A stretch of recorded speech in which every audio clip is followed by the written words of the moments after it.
Hans as the speech.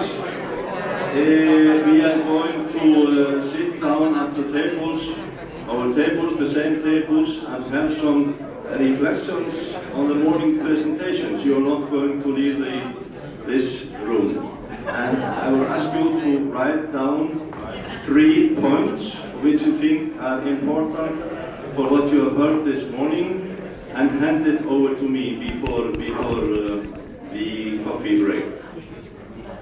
No, not before the coffee break. This is after the coffee break. And then please put down 3 points on a piece of paper and then hand it to me. And then I will have a presentation. My presentation is at 12 o'clock. I will try to do it a little bit earlier so we have more time to go to the buses and things like that. But now we are going to listen to an important person, Hans Moritz, President of the Europris, and he is going to talk to us about the importance of rehabilitation and education in prison, and of course that's why we are here. So please, Hans Moritz.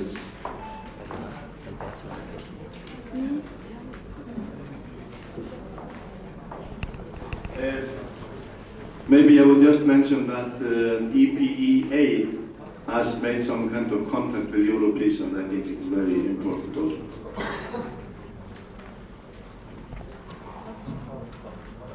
So, good morning to you all, and thank you to Lena Axelsson and EPA to have invited me here today to say something to you.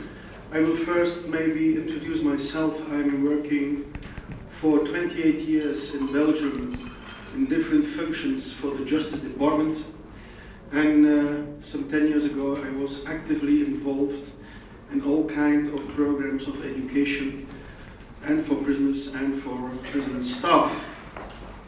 And maybe just for the detail of my presentation, if you should consider me someone from the Justice Department, I can guarantee 85% of my family is working in one way or another in an educational job for children at universities, wherever. So it is an issue where I've been brought up with from youngster to today. We're going to tell you something about Europris, but I will try to give you something with you to think about, something completely out of scope when we talk about prisoners and prisoners in prisons for the next years. First, a few words about Europris. Some 4 or 5 years ago, some leading director generals in Europe thought we should have a body, an organization that tries to coordinate some initiatives like yours, like others, because yesterday I was in Ireland, because on the same period as you having your conference in Ireland, we have now the European Prison Association of Training Academies, who is having his conference in this week. And it was under the promotion of 2 famous director generals who are not there anymore in their function, but who are still active on different levels. It's Lars Nylén, who was the director general in Sweden, and of course the famous William Rensman of Denmark, who were the drivers of an organization which was Europris. And some 3 years ago we met the European Commissioner, we met several people of the European Commission, and we started just Europris 1.5 years with the creation of that organization, which now has 18 member states having actively involved. But that's not only Europris I'm going to talk to. I'm going to talk about Destination Prison 2.0. And you have maybe to think out of the box and out of scope of how we try with some practitioners in the field to work about different issues and to make life much more interesting in prison for inmates, to prepare them better on reinsertion in society and to avoid reoffending. So why this image of an airplane and an airfield and different planes? This is Europe, this is you. You have all your own engine, you have all your own system. You come in on a certain place, you have to communicate with each other, and you have to try and to share information. Which is not always easy, because you heard before, and some practitioners, because we know we have the politicians and we have the Council of Europe people, but I think a lot of people from the field, like the generals who worked in different positions, wants to make some things to happen much more performant, much more better. So we want to advance the correctional agenda in Europe. And I have to say, Monday we had a whole day meeting with different people of the European Commission, of the Department of Society, but we have also contacts with Peter from Educational Commissioner and the Commissioner for Work. So these are, in fact, the most important things we stand for. I'm not going to read them, you can see them. And maybe interesting for you is that we have already had some intensive contacts with the people from EPEA, also from EPTA, the training academies, and also the people from the regime conference, because you know every year in September, October there's also a regime conference. The purpose is that we should try to introduce all that information under one umbrella, the Europris umbrella, and to make it more visible and useful. Because each time when you talk in discussions with Director Generals, and 3 weeks ago we had such an informal meeting. As you know, in Europe we have the Nordic Western Roundtable, we have also the Middle European Roundtable. Then Director Generals, in these times of crises, we want to use more performant all the available information. And of course, today we want to focus on human treatment of offenders. This is an issue, I think, which is important for us. And later on this year, as you know, every year it's a conference of Director Generals from prison and probation sector. Last year it was in Rome. I think some of you might have been there. It was in Rome. This year it will be in Brussels. We talk more and more about alternative sanctions and electronic monitoring. A lot of countries here today are investing in that kind of alternative sanctions. And you might even know there are a lot of conferences this year worldwide, wherever, Asia, Australia, America, where the theme of conference is thinking outside the cell, but we think that thinking outside the cell is not enough. We should also having initiatives about acting outside of the cell. So two main drivers here are education and training, of course. Education and training, which is your core business, but also linked to prison labor, because we think more and more that education training on the one side and labor on the other side are the two main drivers, employment, to have a good reintegration process. But maybe that sense of optimized architecture of new prison buildings, let me say something. A lot of countries of you have constructed new prisons. I'm now in my country, in Belgium. We have a master plan of constructing. We opened the first one in the month of October. We have maybe from here to 2018, let's say 14, 15 new prisons to construct. Which of them will be 2, 3 forensic clinics for the mentally ill? So we have discovered, and I think into your core business, we have discovered that when you start to program a prison, it was 4 years ago, that actually we now see that we have made some mistakes. Mistakes that we have to try to make function different. And what is now that mistake that we have made? Well, it won't maybe surprise you when I'm saying that society and the world is changing so fast. Not only financial crisis, but there is something happening, I think, which is what we call, and I was with many of your colleague Director Generals on a keynote speech some months ago, and the theme of that keynote speech was the new normal is digital.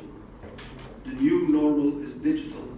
I think we are faced with a technological acceleration, a gap, and if you lock up people in a prison and you have to teach them and to educate them, you have to be aware that how are you going to do that for the next years?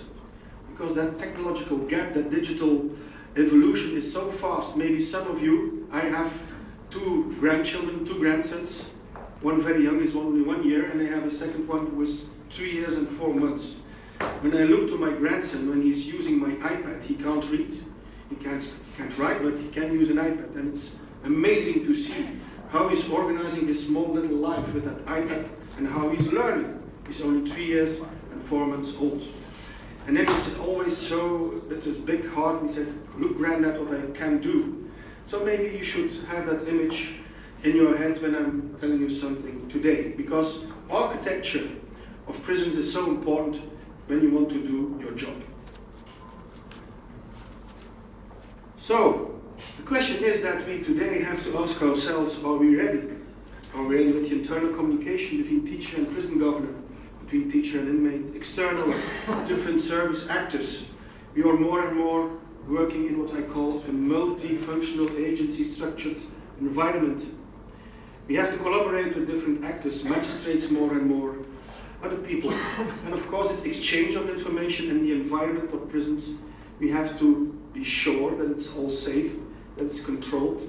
Infrastructure has to be right, but yesterday I told to the responsible people of the training academies that they also should rethink their processes when they have to teach the new personal staff for the prisons. But when I'm talking about you and the staff, you should also ask yourself the question, and the inmates, are they ready? What will be their role?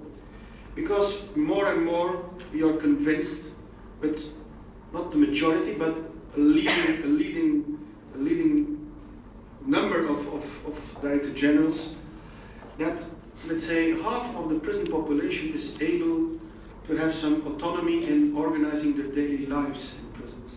We call that we have to be able to responsibilize themselves. But can we support an active inmate? Can staff deal with an active inmate? And this is maybe some questions we should really think and be worried about. So the main point is, can we empower our inmate passengers to help themselves, but also for them? But also for them, it's a big change.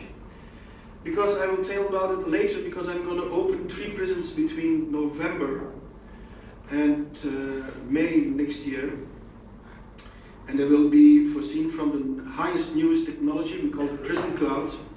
And I made a deal with some 8, 9 director generals that a special wing between the 15th of November and the 15th of December will be available for those countries who wants to send delegations to that special high-equipped wing with all kinds of mobile devices to see and to test if it works. Because a lot of my colleagues say, Hans, if you install that, will it work? And if you ask yourself the question, how did you do that? Well, let's say between, 2008 and 2010, myself and some from my most brilliant people, I have only brilliant people. I think you are also very brilliant. We went to look to the Netherlands, we went to France, we went to the Nordic people, and we developed a business model. A business model that gives us the goal and the challenge to say, are we going to make it to our destination? How are we communicating between the parties? Knowing that our prisons are overcrowded, that budget cuts are everywhere, and we have in fact no time to optimize. But we did it. We tried to, bring into big chart maps our processes. All the services in the Belgian prison service has written down their processes from A to 0. We have worked under the radar, because you have to know, all of you from, I think many of you know that in the environment of education, when you're too high level, there are always some politicians who say, no, you shouldn't do that. Stop, you shouldn't do that. So we stayed just under the waterline. We didn't talk too much, and we said we're going to first build it, and then we're going to see. And maybe just for the accolade, as we say, just besides this thing here, when we presented it 1 year ago to my minister, and my minister, my justice minister in Belgium, she's not a lawyer, she comes from the teaching business. And finally she went to university later on in her life, and she became an economist. So she's very focused on doing it efficiently. And she's 44 years of age. She's a lot younger than me. So when we showed that model that I'm going to show you, not completely, but I showed something interactively to her, to see a Minister of Justice to put aside her mobile phone, her iPad, not to tickle and to toggle all the time, but to listen 1 hour to what we presented her. I said, and by myself, we have done a good job, because she listened for 1 hour. This is very rare for a Minister of Justice. So, But we have to make sure that the journey should go well. And we have to be sure that we are there also in time. And we have to empower our inmates, passengers I call them, and we have to inform them about the destination. So for example, when we are going to send out to those prisons, each time it's a prison capacity with that high tech from 300 to 350 inmates, we're going to talk with each inmate by himself, tell him what he can expect from the environment, that he knows what to expect from the way his life will be organized. And we're going to see how he's going to react on that different thing he has never before had in the cell. Because we're going to provide learning and leisure possibilities. We're going to grant them limited internet access. I can tell you the number of parliamentary questions I have already answered, but we're going to do it. We're going to allow them to have some self-service, because if you do everything for him or her, and he goes out, how can he take his life into his own hands? If you do everything all the time for him. And we're going to give him choices. So, we have to empower the engine of our plane. And once again, the digital gap was for us the main driver all the time. Because we have to have some ICT applications who are very innovative. We have to integrate them in the processes. We have to make sure that everybody wants to work together. Because the ship we have built is a kind of enterprise ship. Everybody knows an enterprise. It's a big ship with gates you can land and you can go away, like yours. Educational sector has to be access. And we have what we call web-based role access, which means that everybody will see the screen and has the functionalities he needs to have, and nothing more than that.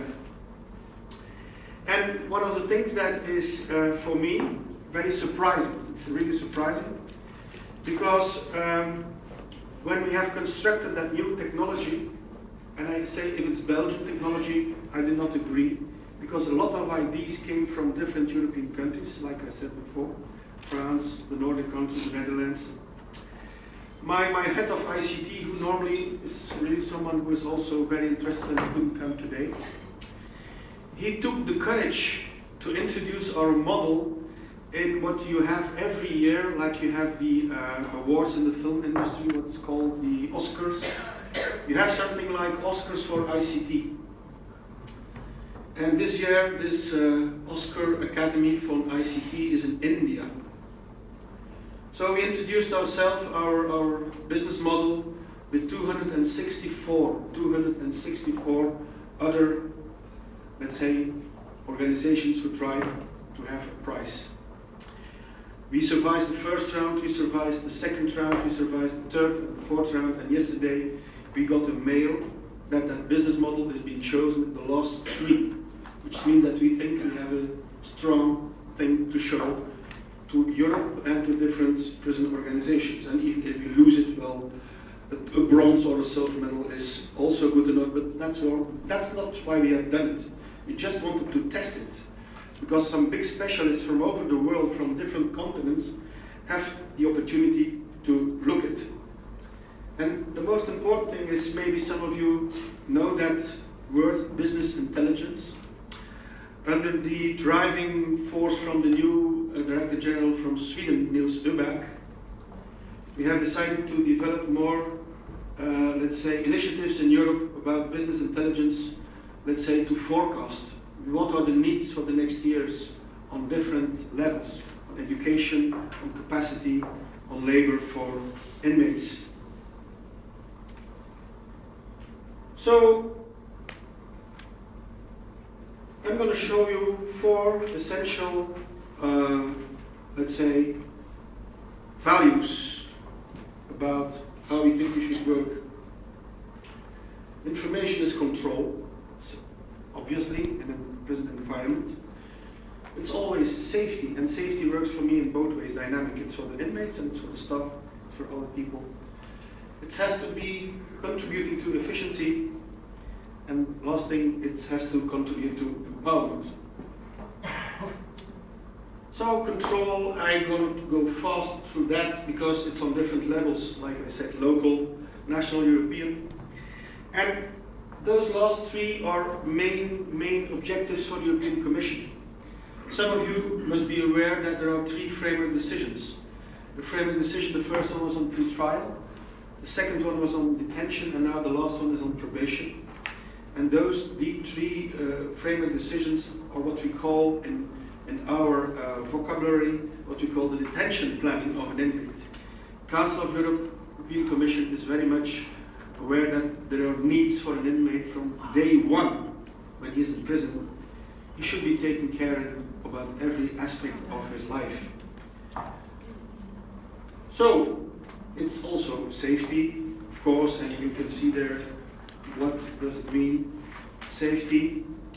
But safety is also about looking for a job, skills and capabilities, perspectives on the job market. Why doing things at all times? And will it support them on the outside? Because this is what we are trying to say to you. And that's why we also said we don't want to take over initiatives like IPEA, do your thing, continue, you're doing it right well. But with Europris, we want to think more integrated on what we call business process driven, horizontally. Don't act besides each other, but try to work integrated, think integrated, and the outcome will much be better. Efficiency, the result. For me and for many Director Generals, we try to work on prison system with less dependent inmates. I think one of the most bad things for an inmate when he is in a prison is the fact that he can't decide anymore on certain things. Of course, he's punished, he has to do his sentence, but I think some elements should be in a way organized that he can act more and less dependent. And of course, finally, it's in these times, it's always ends with cutting costs, because everybody has to think about lean, smart organizations. And when this crisis is maybe not always easy for us to support, and some countries suffer a lot more than others, it's clear. You can see in this conference there are some countries who have difficulties to even come to these countries because they are under such a financial pressure. I think it gives always the opportunity to rethink. For example, in my country, the crisis was an opportunity for once to see how medical health care is organized in my sector. And I just want to say that just off scoop. I don't hope that you will record that, but my crisis manager in the health department, he discovered that somewhere in my organization, a guy has bought for 40,000 euro Viagra. 40,000. I can tell you, we don't have a small trace for nothing. Where is the Viagra? We don't know it. But we have seen that somewhere there is an invoice with a guy who has bought for 40,000 euro Viagra. Just to say that opportunities can serve also in times of crisis to see other processes, what is going wrong. We have discovered other things, and for example, after two weeks, I saved 1 million euro of just looking not very deeply into my thing which has happened, but on the surface I saved already 1 million euro. So every opportunity is one you should use. Empowerment, well, the word that European Commission wants to hear more and more is differentiation, because we are building and constructing prisons, but regimes are not differentiated enough. We should do that on a more tailored way to each situation, and technology can help us. You don't have to make a program for every inmate by himself, but you can organize it that way that he can choose it on a way that he feels himself better, and that the outcome and the result is also better. Why empower the inmate? Well, look at that. I think this is some goals to achieve, and learning is even on the second bullet point. And all the other things are also very important. The fourth, bridge the technological gap. I think it's very important too, because otherwise you go out of prison after some years. And let's say, I heard from Denmark. Denmark is now finishing a process where, let's say, all kind of community services, when you go to the community, will be done on an e-locket basis, digital, paperless. You have to prepare your inmates to use all these applications, because otherwise they can't do anything anymore by themselves. So I'm now going to give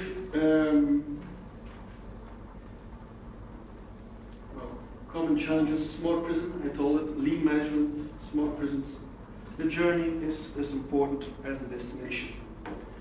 So the example I'm going to show you today is one of Belgium, but I have to repeat it. It feels a little bit uncomfortable for me to say so, because I have already contacted the generals of those countries who has contributed to that. I think we have this developed. Is we're going to install a web-based, which is very important, web-based, multi-agency. We have a complex country, and we work together with what we call the regions. Regions are responsible in Belgium for education. We have regions who are responsible for work, for applying for a job. We have 3 national languages, German, French, and English, which means German, French, and Dutch. But it will be available in Dutch, French, and in English. Yes. This is very important, because from time to time when you make an offender management program, you have to see what's in the heart of the program. Well, in the heart of the program is the inmate. It's the detention planning of the inmate from day one. This means end-to-end.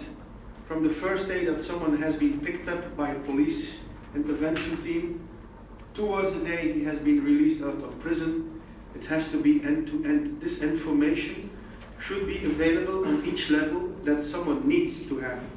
Not more, but needs to have, role-based. Convict-centric, because a lot of applications worldwide are police and magistrate-driven. We believe more and more in Europe that it should be detention-driven. What is holistic? Holistic, which means that it is with a helicopter view. You have to look to it from different positions, from your point of view, from the training academy point of view, from the regime conference, from the magistrates, from different points of view. Flexible and scalable. When you should come one day to Belgium, and we should show that in November, it's like a big matrix. It's like a big matrix with millions of small bullets in it. And flexible, which means that you can change when you need to change. And this is from the architectural point of view, from ICT, very important. You don't need to change your whole system. If there is a new legislation, you can easily adapt it. So it saves you a lot of money. And future-proof. Well, what is future-proof? We have worked with some IT specialists, especially from the Nordic countries and Belgium, to see what is the sustainability of such a system, because each time you have to go to a tender and to replace your system, it costs a lot of money. And most of our systems today, we have systems of 10 to 15 years. We only can see that they are already what we call from the Middle Ages. So it's very difficult from time to time. Why an integrated vision? Well, I'm going to show you simply why not and why it should be. This is the difference. And I think you have to keep that always in mind. Ad hoc solutions towards integrated infrastructure solutions. And then you come to what I call the more visual thing. It's a 3-step journey to a smart prison. Step 1. We want to have all partners complete access over correct and dynamic information. We call that data flux. It's an offender case management system with centralized data. We have now 4 or 5 systems connected. We have one spaceship which has been programmed to do what it has to do. We want to free our staff of some things they should not do, but they have to do it because they can't otherwise function. It will be done. We want to automate some processes. We're going to install cloud solutions with limited and tailored access to online information. And step 3, which is maybe the most important, we're going to capitalize it on valuable information by analyzing it to grow your insights. Maybe you know the principle of a data warehouse. So step 1, centralize all the available data and interlocking solutions, because if you don't do that, we can't talk with each other. It took some time to convince the head of the police in Belgium and the public prosecutors to think in that way, and now they have seen the solution that we have constructed, but we talked with gas specialists, we integrated, and as I said, we did that under the radar for many, many years, so we could go to a final solution. So it's process driven, it's a harmonization and coherence, each time follows logically to another. We call it a 360 degrees view of offenders, insight, control, and safety. And then, of course, step 2, give inmates access to online information. And each time when we talk with colleagues, even those who were collaborating with the system, they say, Hans, we will be so happy when we can come to that special wing, and we're going to test it for all our people to try to hack it, to break it, to see if security goes down. And I took some bets with my best colleagues from the Nordic countries and somewhere else, because I'm sure it is impossible. And the prison cloud model, it's maybe a special word, prison cloud.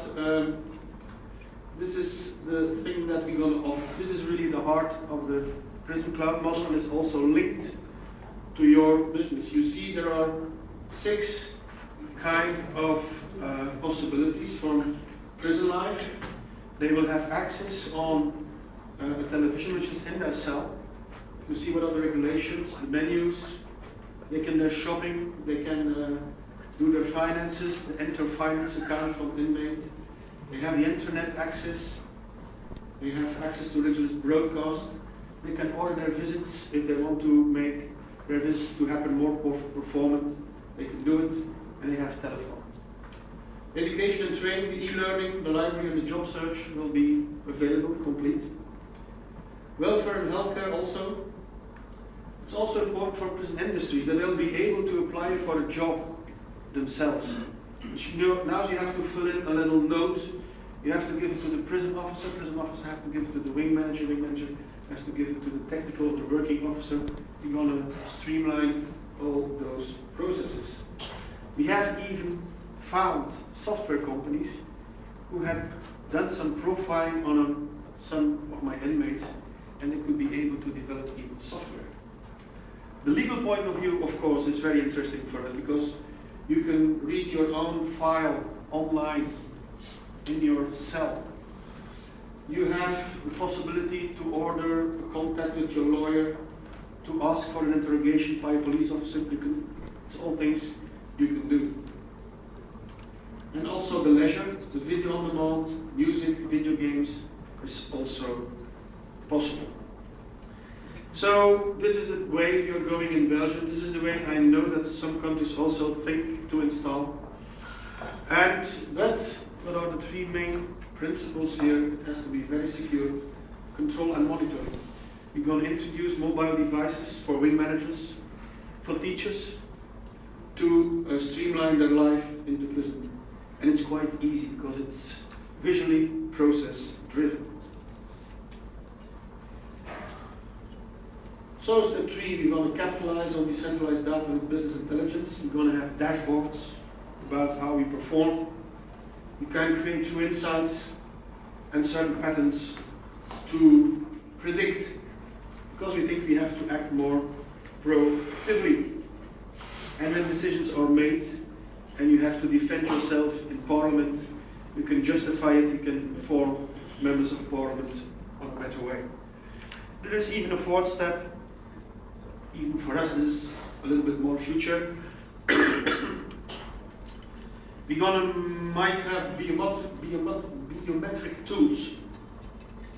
It's maybe very amazing what I'm going to say you, but 2 years ago I was in the United States. United States that often have not only best image, and I think it's true, about their prison sector, but you can't criticize like that. When you are in a county jail like San Antonio and you have 4,000 inmates in a building, you can't imagine how they put them in it, 4,000 inmates. And when I was walking throughout the wings, people were crying to me, "Sir, you're from Europe, help us." It's terrible to hear. Then I went to a state prison in Arizona. It's a little bit better, but it's the state. But you have really high-tech advanced prisons in America, which are federal state prisons. You know, the federal state prisons, it depends on who is arresting you. When it's a federal marshal, you come in a federal state prison. I was there in a prison of people who had been, who are serving 3-4 times long-lifers, who had death penalty, who was not executed, and then for the rest of their life in prison. They had a kind of, let's say, electronic monitoring watch, and they could behave and move themselves in that huge, massive village on a relatively autonomous way. They could open their own cell. They could go to the library by themselves. They could go at noon to go to the restaurant by themselves. And there was an intelligence system that registered them and that knew when they had to be in the restaurant between 12 and 1, that knew when they had to go back to their cells at 6 o'clock in the evening. It's really amazing what I've seen there. And I saw a lot of use of mobile devices, and I think we should get familiar to that. So Europris has been asked to help by all those strategies. We have different expert groups. We have expert groups on the framework decision, because that is the thing Europe doesn't have. They don't have those practitioners to implement framework decisions and to make that work. We have support groups like resettlement, and like today we try to work together to communicate and to offer you the possibility of also using the website. And I think discussions are going in that direction, that your information should be available for all Europe, and which is, I think, a good thing. So collaboration is the key. I think we should go there. And John Kennedy said, if not us, who? If not now, when? It's typical for a speech like this, I have to introduce that too. But maybe that is something we should be here for. We should have the possibility to go in a totally different way, out of scope, in a totally out of space, for a safe journey towards the future with Europris and of course with IPEA. So I've come to my last destination, and to thank you all for your listening to what I try to make a vision from a lot of people dedicated to prison and also to what you do every day. Thank you.